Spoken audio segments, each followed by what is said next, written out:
Okay, Jay here. We are going to be talking about timing chains on a 3.7, 3.5, 4-liter.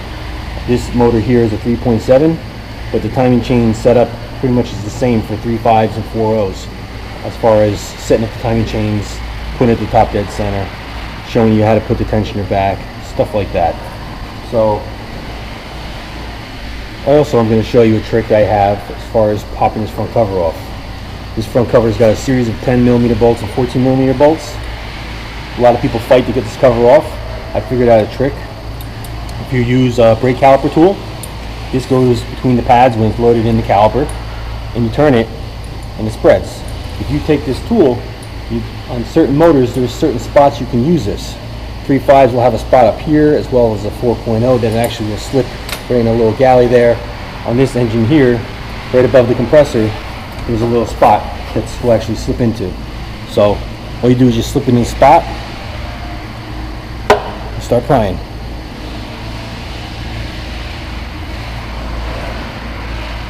Just keep turning, and that cover just keeps on coming off.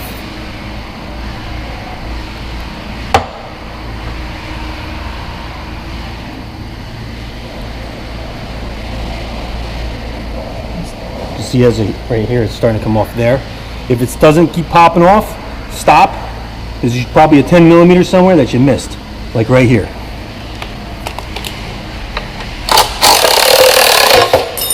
Bang, cover comes right off.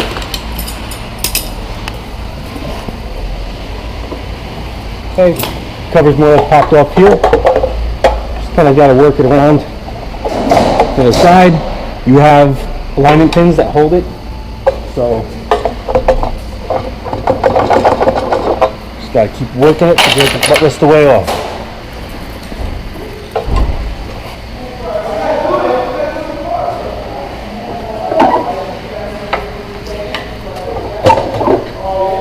Oh, another thing. Like I said, if it doesn't just pop on you, there's going to be a reason. Look for another bolt. There it is. Okay, now, this particular engine, I'm going to show you, has a little sludge buildup. This customer didn't change the oil very much, therefore there was a reason for this motor to be changed. The reason for this motor to be changed is because there's a sludge buildup, and these sprockets probably are hung up due to sludge. The sprockets on these cars are oil pressure to operate. Comes from the oil pump down here, through this back valley here, through this back timing cover, up into the ports. Now these oscillate back and forth. That's the normal operation. If they can't oscillate, then you run into running problems. Okay. Right now I'm going to show you how to put this engine at top dead center, so we can show you how to do the chains. First, you always want to use the crank bolt because it goes in, but never use it without some sort of spacer, because if you do use it without a spacer, you can crack the crank, then you're buying an engine. Down here, there's an alignment pin or a mark. You use that mark to align to the keyway. So you're going to put this in here.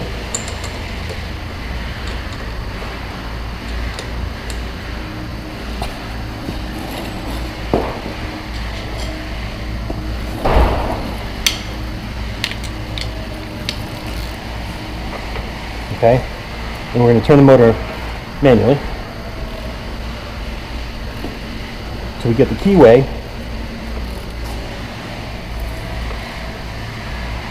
Lined up right to that mark there. Okay, so once you got that there, before I start taking the timing chains off, what I usually like to do, since it's got a lot of pressure still on these, I like to crack these loose, because if I'm taking them off, now's the time to do it. So I just take a little gun. That's a 17.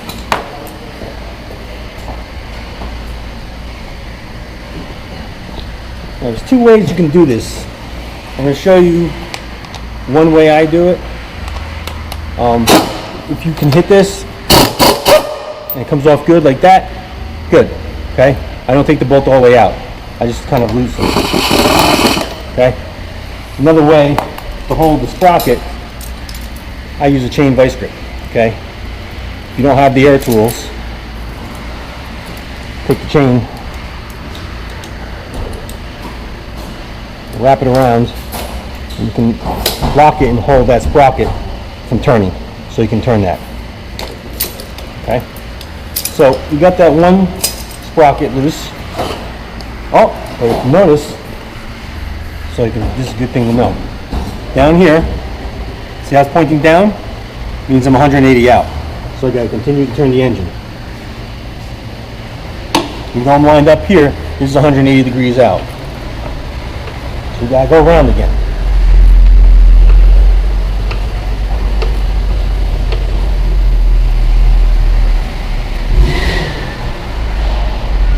Okay. This is back to being lined up. Now this is pointing up a little bit.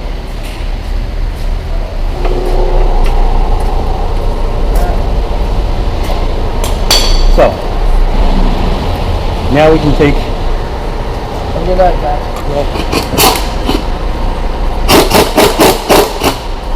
Loosen that one up.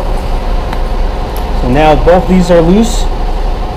And so at this point, now I can start... I don't have to take these off, I'm only going to show you one side. So, I'm going to take the tensioner off.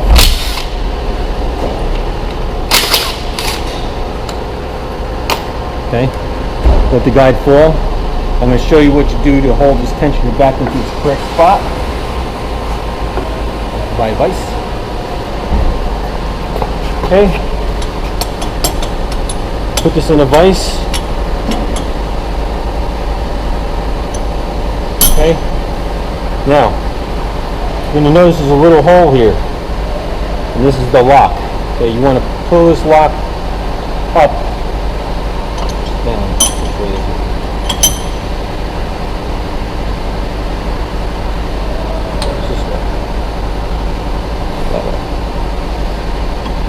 Pull the lock. Come on.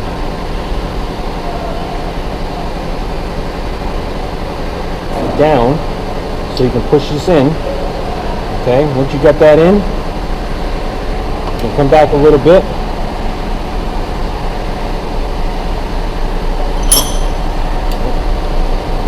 You're going to go back forward until you get this pin to line up.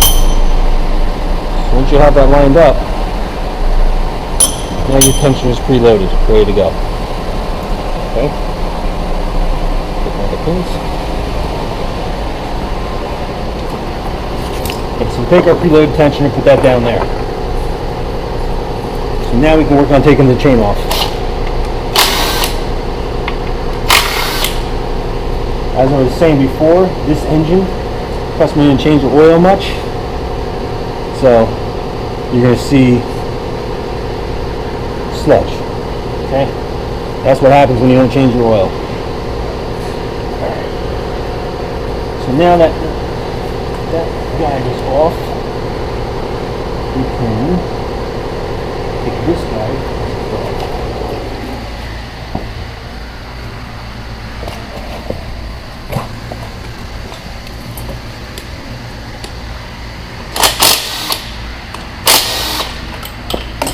Take that guide off. So now the chain's got a lot of slack on it. This chain's still a little tight here, but we're taking it off, so we're going to just kind of work it off maybe from the bottom.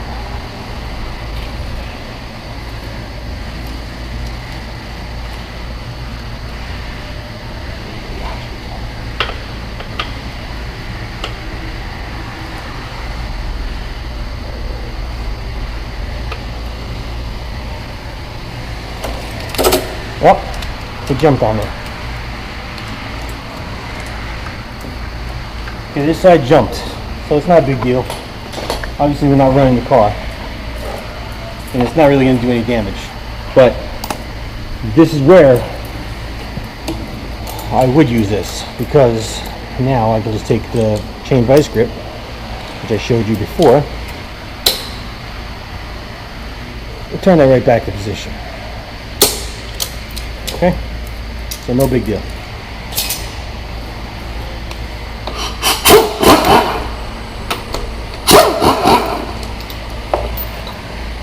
Okay. Now these tensioners, usually I like to press them in like this. Pin in. So now that tensioner is held in place. Once that tensioner is held in place, kind of wiggle. You kind of gotta slide that over that tensioner. Okay. So remember, at top dead center, these are pointing straight up. Okay. Now, there's issues with the back timing cover gasket on some, I can't say issues, but things I've seen, I guess I could say. There's a gasket behind this plate, okay? We call this the back timing cover. This plate has a gasket that the gasket can sometimes blow out, and when it does, you will get stalling, intake timing codes. There's stuff that's going to be like intake timing related. Usually that could be one of two things. Obviously sludge can cause an issue because this is not operating properly. But if the gasket's blown, the only way you're going to find out is take it all apart like this. When you take it apart like this, you would see the gasket protruding if the gasket was actually blown. So that's way you can see. Okay, when you're putting these chains back on, you have the colored links on the chain, and you have colored, I can't say colored, you have lines on the sprockets. There's a line on this one. Okay. You got 2 dashes and then 1 dot. Okay, now you hold this up like this, you're going to see that the 2 dashes obviously are not going to be where I need to be for this timing chain. Okay, timing chain lines up like that. Okay, but I got 2 dots over here. This side is dots, this side is dashes. Okay, so because they use the same gear. So for this side, you're going to line your timing chain.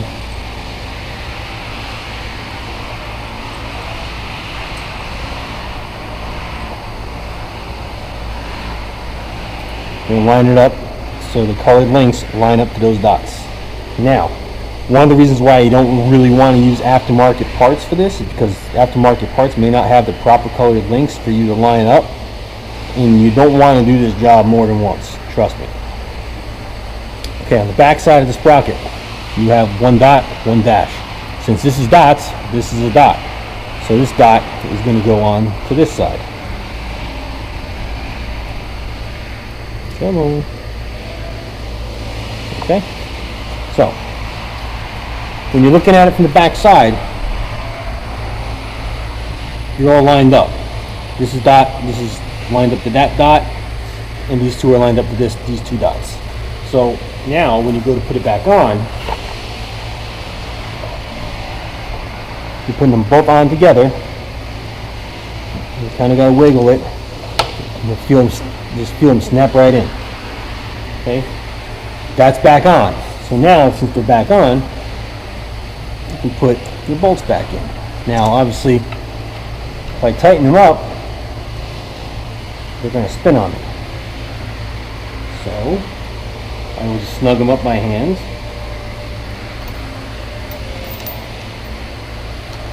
Then I'll show you how you put the primary chain back on.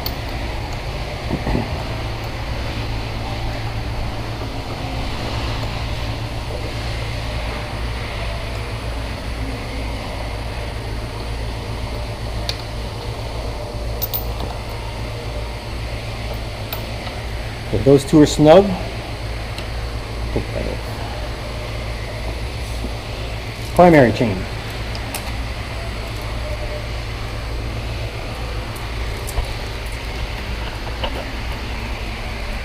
Okay. It only goes on one side where the colored links are. You have 2 yellow, 1 orange. Orange is to the bottom, yellow's to the top. Okay. So you want to make sure you line up this colored link there, that colored link there. Notice the slack. We're probably gonna need to put the chain vice grip on to kind of turn this a little bit to take the slack up to get the chain in on the bottom. Okay. Now there's a 19 to cut that off.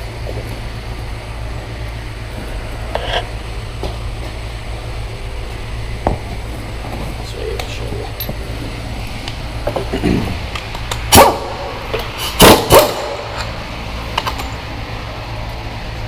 Okay, here's your crank gear. There's your alignment marked on the crank gear. Okay, so that's going to go like that, down here like that. Make sure your keyway is lined up.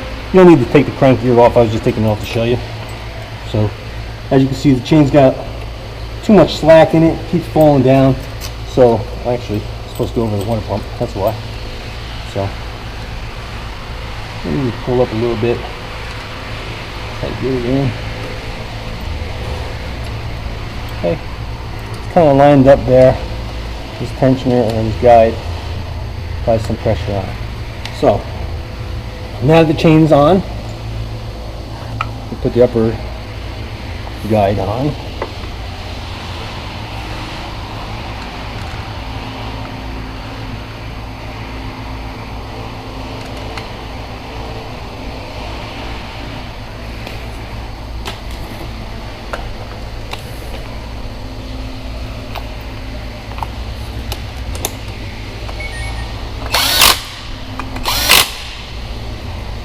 Okay, so this is on. Now you have this. So now, still have the slack there. We can always put that on afterwards. We want to take our preloaded tensioner. And well, we don't have enough there. So, since we don't have enough, the slack we have over here, we're going to turn these a little bit to try to bring the slack over here. Try it from this side.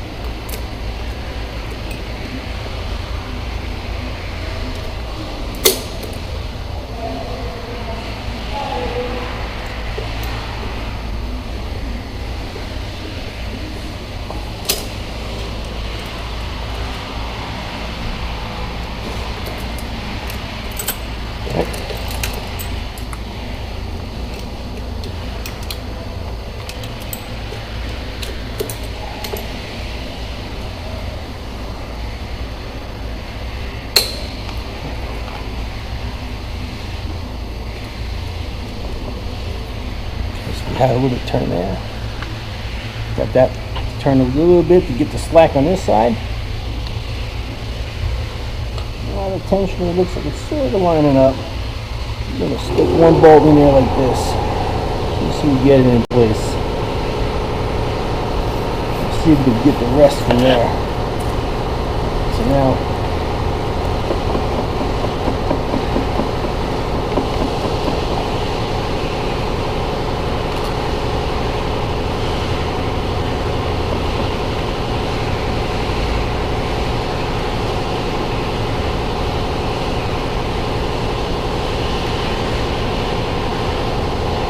we're close. That should be it. No? Not yet.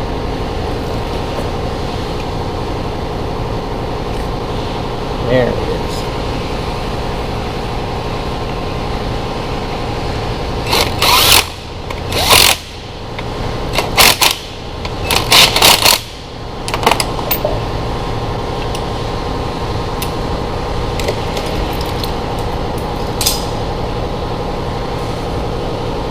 Well, I got the chain on wrong over here.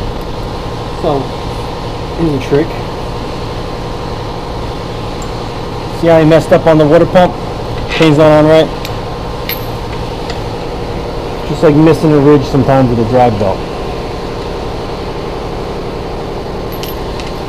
You turn it.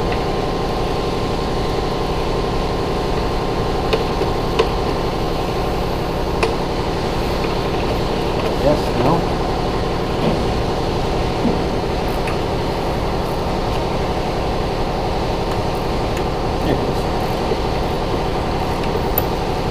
Walk right back on the position.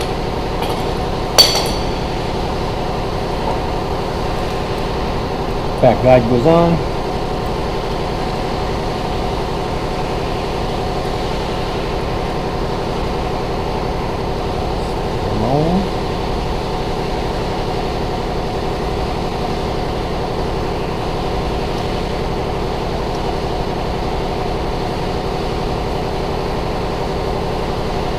Once you tighten these up,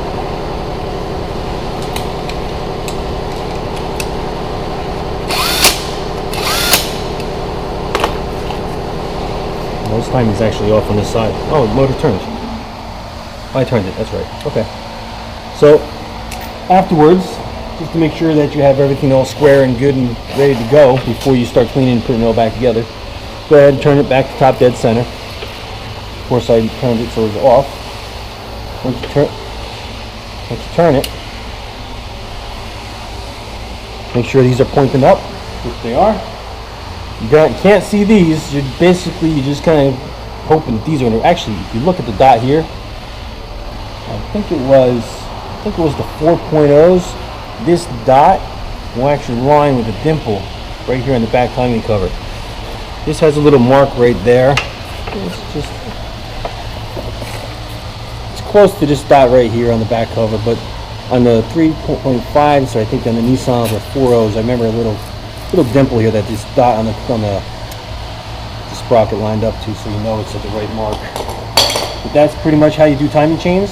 Other than that, you would clean all the mating surfaces, silicone, everything back up. And you always want to disable the fuel system before you start it, because you've taken all the oil pressure off these. You want to basically kill the fuel system, turn the engine over so this builds up oil pressure. Once it's got oil pressure, then you can put the fuel pump fuse back in or whatnot, and it should fire right up. If you leave the fuel pump fuse in, you can run the possibilities of this jumping a tooth because this hasn't built up enough pressure yet. So I run into that a lot with Sentra people. They like, because they have bad head gaskets on 1.8s, so they just throw the gasket on, start it up, and next thing you know they're off a tooth, because they didn't take the fuel pump fuse out. So that's all you do, and thank you very much.